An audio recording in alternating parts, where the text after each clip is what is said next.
ವಂದಿಸಿ ಕರೆತಂದು ಉಚಿತಾರ್ಹದಲ್ಲಿ ಕುಳ್ಳಿರಿಸಿ ಸತ್ಕರಿಸಿದನು. ಶಿಷ್ಯರಿಗೂ ಅದಕ್ಕೆ ತಕ್ಕಂತೆ ಸಮ್ಮಾನಗಳು ನಡೆದವು.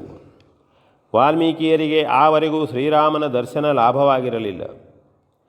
ಕಟ್ಟಳೆಯಂತೆ ಆಚೀಚೆ ಮಾತುಕತೆಗಳು ನಡೆದು ಮತ್ತೆ ಯಜ್ಞಕಾರ್ಯವು ಆರಂಭಿಸಲ್ಪಟ್ಟಿತು.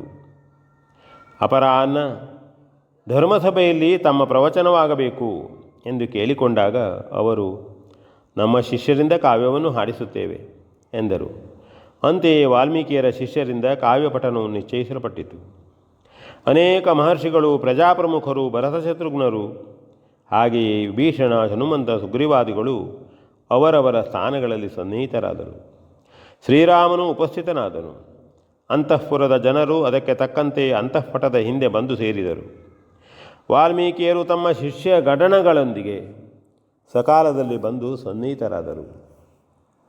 ಪ್ರತ್ಯೇಕವಾಗಿ ಅವರಿಗೆ ಸಿದ್ಧವಾಗಿದ್ದ ಸ್ಥಳದಲ್ಲಿ ಅವರು ಉಪಸ್ಥಿತರಾದರು. ಶಿಷ್ಯರಿಗೂ ಅವರ ಬಳಿ ಉಚಿತವಾದ ಆಸನಗಳು ಕೊಡಲ್ಪಟ್ಟವು.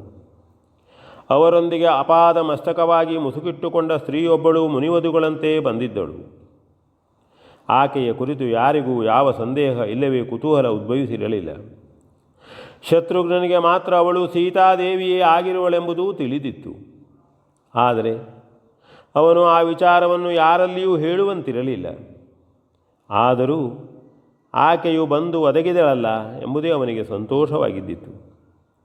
ಬರತಕ್ಕವರೆಲ್ಲ ಬಂದು ಸೇರಿದ ಮೇಲೆ ಪೂಜ್ಯರ ಅಪ್ಪಣೆಯಂತೆ ಕುಶಲವರು ಮುನಿವಟುಗಳಂತೆಯೇ ಕಂಗೊಳಿಸುತ್ತಿದ್ದವರು ಏಕನಾದವನ್ನು ಹಿಡಿದುಕೊಂಡು ಗುರುಗಳಿಗೂ ಸಭಾ ಸಮಸ್ತರಿಗೂ ನಮಸ್ಕರಿಸಿ ಶ್ರೀಮದ್ ರಾಮಾಯಣವನ್ನು ಸರಾಗವಾಗಿ ಹಾಡತೊಡಗಿದರು.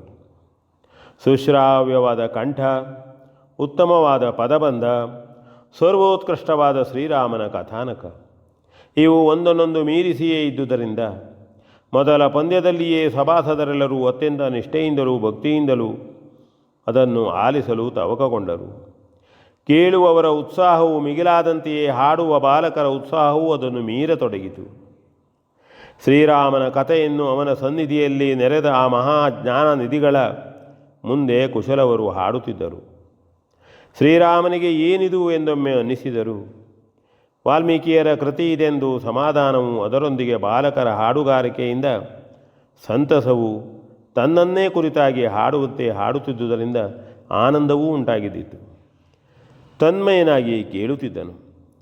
ಅಸ್ತಮನವಾದುದು ಕೂಡ ಯಾರೊಬ್ಬರ ಗಮನಕ್ಕೂ ಬರಲಿಲ್ಲ. ಮತ್ತೆ ವಾಲ್ಮೀಕಿಯರೇ ಸೂಚಿಸಿದ್ದರಿಂದ ಅಂದಿಗೆ ಹಾಡುವಿಕೆಯು ನಿಲ್ಲಿಸಲ್ಪಟ್ಟಿತು. ಶ್ರೀರಾಮನು ಅವರಾರು ಎಂದು ವಾಲ್ಮೀಕಿಯರಲ್ಲಿ ವಿಚಾರಿಸಿದಾಗ ನಮ್ಮ ಶಿಷ್ಯರು ಎಂದಷ್ಟೇ ನುಡಿದರು. ಅಂತೆಯೇ 3 ದಿವಸಗಳವರೆಗೆ ಅಪರಾಹ್ನ ಕಾಲದಲ್ಲಿ ಅದೇ ಕಾವ್ಯಪಠನವು ನಡೆಯುತ್ತಿದ್ದಿತು. ಹಾಗೆಯೇ ಒಂದಂಶವು 4ನೇ ದಿನಕ್ಕೆ ಕೂಡ ಉಳಿಯಿತು. ದಿನದಿನವೂ ಕೇಳುವವರ ಸಂಖ್ಯೆಯೂ ಅವರ ಉತ್ಸಾಹವೂ ಹೆಚ್ಚುತ್ತಿತ್ತು. ಸೀತೆಯೂ ಅದೇ ರೀತಿ ಬಂದು ಕುಳಿತು ಕೇಳುತ್ತಿದ್ದಳು. 4ನೇ ದಿವಸವೂ ಎಂದಿನಂತೆ ಸಭೆಯು ನೆರವೇರಿಸಲ್ಪಟ್ಟಿತು. ಅದು ಕಾವ್ಯಪಠನದ ಕೊನೆಯ ದಿನವೆಂದು ಎಲ್ಲರೂ ಅತ್ಯುತ್ಸಾಹದಿಂದ ಕುಳಿತು ಕೇಳಲು ತವಕಗೊಳ್ಳುತ್ತಿದ್ದರು. ಸೀತೆಯು ಮುಸುಕಿನೊಳಗಿನಿಂದಲೇ ತನ್ನರಸನನ್ನು ನೋಡಿ 3 ದಿವಸಗಳಿಂದ ಒಂದು ರೀತಿಯ ಸಂತಸಪಟ್ಟಿದ್ದಳು. ಇಂದು ಅವನನ್ನೇ ಯವೈಕ್ಕದೇ ನೋಡುತ್ತಿದ್ದಳು. ಇದು ಒಂದು ಸೌಭಾಗ್ಯವೆಂದು ಆಕೆಯು ಎಣಿಸಿಕೊಂಡೇ ಮನಸ್ಸಿನಲ್ಲಿ ಹಿಂದಿನ ಒಂದೊಂದೇ ಘಟನೆಗಳನ್ನು ನೆನಪು ಮಾಡಿಕೊಳ್ಳುತ್ತಿದ್ದಳು. ಅಷ್ಟರಲ್ಲಿ ಮತ್ತೆ ಕಾವ್ಯಪಠನವು ಆರಂಭವಾಯಿತು. ಸೀತಾದೇವಿಯನ್ನು ವಿಭೀಷಣನು ಶ್ರೀರಾಮನಲ್ಲಿಗೆ ತಂದೊಪ್ಪಿಸುವಲ್ಲಿಂದ ಆ ದಿನ ಕಥೆಯು ಮೊದಲಾಯಿತು. ಅತ್ಯಂತ ಕರುಣವೂ ದಾರುಣವೂ ಆದ ಸನ್ನಿವೇಶದಲ್ಲಿ ಸ್ವಯಂ ಶ್ರೀರಾಮನೇ ಕಣ್ಣೊರೆಸಿಕೊಂಡನು.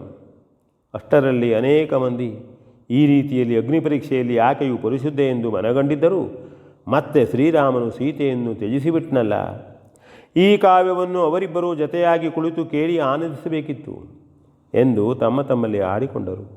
ಅದೇ ಯೋಗವೂ ಈಗ ಪ್ರಾಪ್ತಿಸಿದೆ ಎಂದು ಶತ್ರುಘ್ನನು ಮನಸ್ಸಿನಲ್ಲಿ ಎಣಿಸಿಕೊಂಡು ಹಿಗ್ಗುತ್ತಿದ್ದನು. ಕಥೆಯು ಮುಂದೆ ಮುಂದೆ ಹೋಗಿ ಮಹಾಪಟ್ಟಾಭಿಷೇಕವು ಪೂರೈಸಿ ಶ್ರೀರಾಮರಾಜ್ಯದ ವೈಶಿಷ್ಟ್ಯ ವಿವರಣೆಯಲ್ಲಿ ಒಂದು ನಿಲ್ಲಿಸಲ್ಪಟ್ಟಿತು. ವಾಲ್ಮೀಕಿಯರು ಕಣ್ಣೊತ್ತಿದುದರಿಂದ ಅಲ್ಲಿಗೆ ಮಂಗಲವು ಹಾಡಲ್ಪಟ್ಟಿತು. ಸಭೆಯು ಒಮ್ಮೆ ನಿಶ್ಶಬ್ದವಾಯಿತು. ಬಾಲಕರು ಬಂದು ಅವರ ಸ್ಥಾನದಲ್ಲಿ ಕುಳಿತುಕೊಂಡರು. ಸಭೆಯೇ ಬಾಲಕರನ್ನು, ಅವರ ಗಾನವನ್ನು, ಅದಕ್ಕೂ ಹೆಚ್ಚಾಗಿ ಆ ಕಾವ್ಯವನ್ನು ಮೆಚ್ಚಿಕೊಂಡುದರಿಂದ ಸ್ವಯಂ ಶ್ರೀರಾಮನು ಪೂರ್ಣವಾಗಿ ಮೆಚ್ಚಿದ್ದನೆಂದು ಬೇರೆ ಹೇಳಬೇಕಾಗಿಲ್ಲ. ವಿ ಎನ್ ಭಾಗವತ್ ಮರಬಳ್ಳಿ.